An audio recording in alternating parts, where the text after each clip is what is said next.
All right, let's keep reading Totally Freaky. We're up to Definitely Disastrous. As we walk to school, I look around at the glittery crystal homes that make up Dorf's neighbourhood. I stare at the strange weaving plants in the front gardens and at the aliens dressed in silver foil walking down pearly streets. I sniff the air with my three nostrils. My brain tells me that it smells like a garbage dump, but somehow my nose doesn't seem to mind. I take another whiff. Your planet smells great, I say to Dorf. I love all my nostrils and the way that my eye rolls around so fast that I can see in all directions at once. It's really cool. My new body is the best. No worries about having to go to the toilet in a hurry. No gassy smells. No need to comb my hair. We arrive at the school. The building looks exactly like a huge boiled egg, with little slits in it, which I guess are alien windows. The grounds are filled with large cup-shaped flowers that sway around. Don't let them catch you, says Dorf. Who? The exmuggers, those creepy crawly plants. They're very affectionate. We grow them to catch some nasty insects. They grab the insects and hug them to death. They're not strong enough to hurt us, but they love to catch us. It's very hard to pull away from them. I watch as an alien girl with very attractive purple wriggly hair is suddenly grabbed by a smugger. It reaches out its branches, wraps them around her and gives her a big hug. Let me go, you creep, she calls out. She looks familiar, though I don't know why.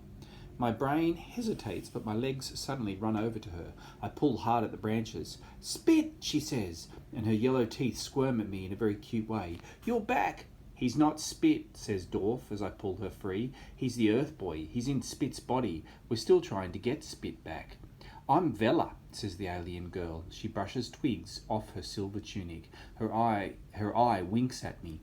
My cheeks feel strange. Dorf kicks me. His eye rolls around in his head and he cups his hand over his mouth. Don't be so obvious. You've got orange love stripes on your cheeks. Think of something gross quickly or Vela will know you're nuts about her. Vela stares at me. Bright orange stripes are forming on her cheeks too. I quickly start to think of my sister Rose and the dream I had about her using my best comics as toilet paper. My cheeks stop feeling weird. Vela stares hard at me for a moment, then looks down at the pale blue earth. She frowns. Come on, Spit, or whatever your name is. We've got to get to class. He's called Frogface. Cute, huh? Says Dorf. I'll see you later, he tells me. Don't worry about a thing. Dad's explained who you are to your teacher. You'll have a great time. Just think how much you can learn. I follow Vela into the giant egg. Other kids join us. Hey, Spit, one boy says. He's not Spit, says Vela. He's Frogface from Earth. They beamed back the wrong brain. She looks at me. Her eyeball spins around. Blue stripes appear on her cheeks. Is something wrong? I ask politely. Maybe you could think of something else and the stripes will fade. I can't think of something else. I'm too upset, Vela says. It's Spit. I miss him.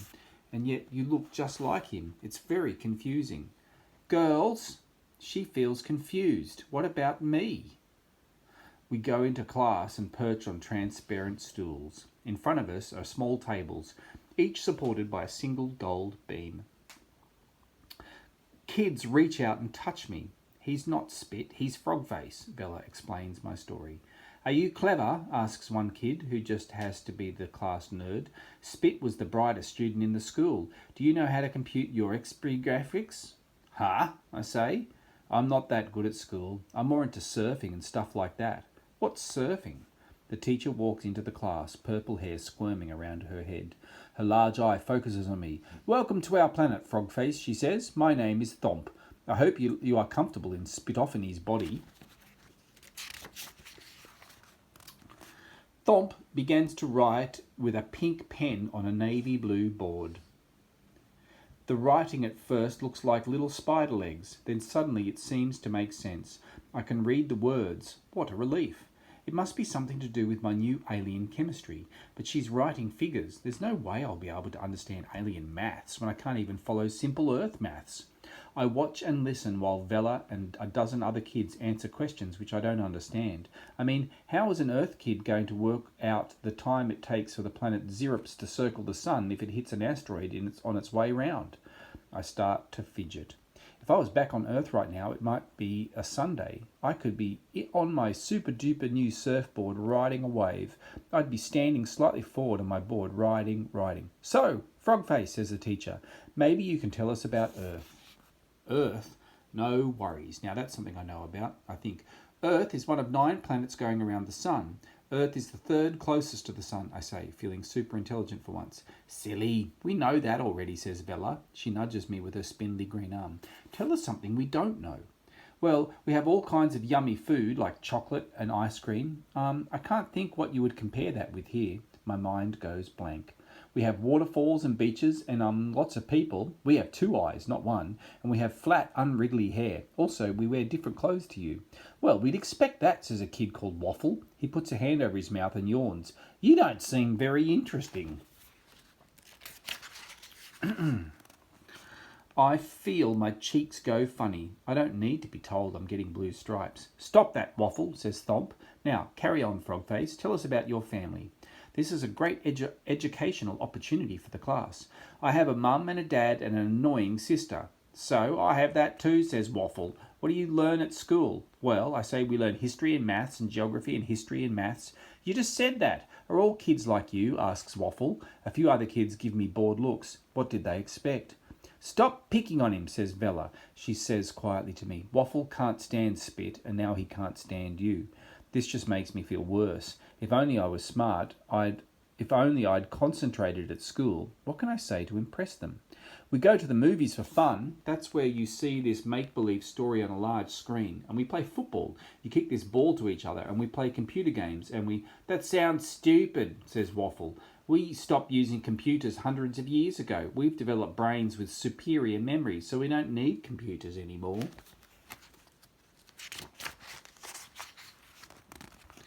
Take it easy, Waffle, says Thomp. Be polite to our visitor. However, he's right, Frogface. Our brains are like computers. We have excellent memories. Well, if you don't play computer games, what kinds of games do you play on this planet? I ask curiously. Educational ones, of course, says Vella. We play games that teach us 73 intergalactic languages and quantum physics games. You know, games that help us learn everything there is to learn. We don't have time for anything else. The teacher interrupts us. We spent enough time on this topic now. I'm sure Frogface can talk to you about life on Earth another time. Let's get back to work. I want you all to write a story about the most interesting person you've ever met. The kids take out their pens. I take out mine in a powdery sheet of paper. The pen is different to an Earth pen and looks a bit like a skinny carrot. I know just how to use it. It's something to do with my hands. Even though my brain is totally Earth-like, my fingers know exactly what to do with my carrot pen. I guess all the kids will write about me. I must be the most interesting person they've met. How often do they get to meet an Earth guy? Now, who's the most interesting person I've met? I think and think, but no one comes to mind. If I write about spit, it won't sound interesting. There are a million spits on this planet. I chew the end of my pen. Terminator. I'll write about Terminator. So I do. I write about how he's a gentle giant who's full of muscles but wouldn't hurt a fly. I managed to write about Terminator for 5 minutes flat. Finished already, says my teacher, blinking her eye kindly at me. Goodness, you must be bright. Not exactly, I say, looking around. The other kids seem to have so much to say, so much to write. My scratchy writing covers so little space on my paper. Kids finish their work. They read long and excellent stories about the most interesting person they've met. Not one person thinks I'm the most interesting person they've met. Vella writes about a creature she met that lives in a volcano. Waffle writes about a space scientist. The kids are writing very serious stories. I just hope I don't have to read mine. Well, Frogface, would you like to read your story? Not really, I say, knowing I'm about to get blue stripes on my cheeks. Go on, says Waffle. I don't like the way his eye is rolling around and his little yellow teeth are grinning at me in a very unkind way. Vella looks at me. Wow, she has such long orange eyelashes and those 3 cute nostrils. Whoops, my cheeks are getting that weird feeling. This is very embarrassing. I better think quickly about Rose's plans for my comic books. I stand up nervously. My fingers wriggle and twitch. I have this friend called Terminator, I read. On Earth, he's considered fierce because he's taller and stronger than the other kids.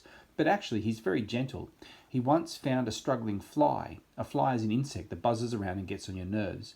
You just don't encourage them. Terminator is so gentle that when he discovered the fly had a torn wing, he fixed it with sticky tape and then put it on a tree until it got enough strength back to fly away. I think this makes him weird, but interesting. I sit down. The class is restless. Some kids turn around and flash lots of yellow teeth at me. I know somehow that the smiles are not what a great story smiles. They're more like what a dumb story smiles. Well, I'm sure that's very nice, says Thomp. Short, but informative. However, it's a pity that your friend Terminator spends time helping insects to fly when he could be studying. Actually, that's a very silly story, Waffle leans across his desk and whispers to me. Why would you call an insect a fly? A fly that flies? Can't you Earth people come up with a better name? I start to get angry. My cheeks begin to twitch. You're just a creepy alien, I hiss at him. You're the creepy alien, he replies. I look around the class. I guess he's right. At lunchtime, we sit at our desks and eat more pooey poms. Funny how they squirm and even turn to look at you sadly as you put them in your mouth. It's gross. At least that's what my earth brain keeps telling me, but my twiggle body finds them delicious. We're going on an excursion to the beach tomorrow, says Bella, and as she pops a pooey pom in her mouth. We're going to study the ocean and talk about sea life and things like that. The beach? With sand and water and waves? Well, I don't know if it looks like your sand, but it's certainly got water and waves, big waves. Do you ever go surfing? I ask excitedly. What's that? Bella screws up her squat nose. All her nostrils inflate. You stand on this board and ride the waves. It's totally fantastic. That sounds very dangerous. No, we've never done that. We wouldn't have time. We're too busy going to school every day studying to become doctors and scientists or whatever. You go to school every day? You mean you don't have school holidays and weekends? What are they? I explain. But how do you have enough time to learn everything there is to learn, asks Vella. Well, I suppose we just don't. You've got to have games and fun, I say. Take surfing. That's learning about balance, but it also gives you the greatest feeling. Sounds stupid to me, says Waffle. He sits beside us. I notice faint orange stripes on his cheeks as he looks at Vella. So that's it. He's got a thing for her, and she's got a thing for spit. He doesn't like me because I'm a dead ring of a spit, my alien brother. Dorf wanders into the room. Hi, Frogface. Hey, Waffle. What do you think of my new brother? He's not like us, says Waffle. And what if he isn't, says Vella. What's wrong with that? I watch curiously as Vella's face breaks out in blue stripes. Dorf also gets stripes on his cheeks. Waffle stares at them both, then gets up and walks away. Creep, says Vella. Double creep, says Dorf. I look at the two of them. They're nice. It's really a pity they don't have fun. Well, even if I'm not the smartest guy on Earth, I'm the smartest Earth guy they'll ever meet. And I'm smart enough to know you can't get by without a good time. I wonder if Spit is learning about fun back on Earth.